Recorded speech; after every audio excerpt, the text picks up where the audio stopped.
ஏற்பட்ட விளைவுகளை பற்றி விளக்கமா சொல்லுங்க.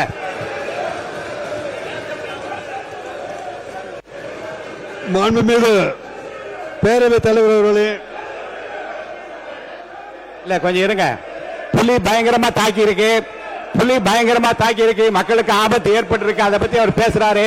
மாண்பு உறுப்பினர் போஜராஜன்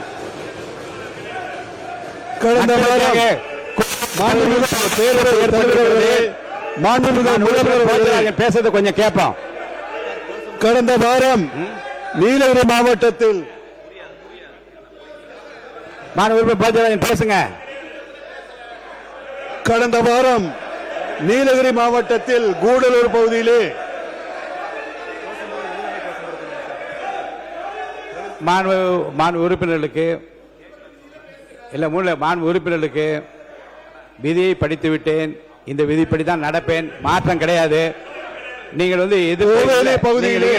எதிர்த்து குரல் கொடுப்பதாக இருந்தால் தாராளமாக நீங்க வெளியே சென்று குரல் கொடுக்கலாம். அவைக்குள்ளே நான் இதை அனுமதிக்க முடியாது. மாண்பு உறுப்பினர் போஜராஜன் பேசுறீங்களா?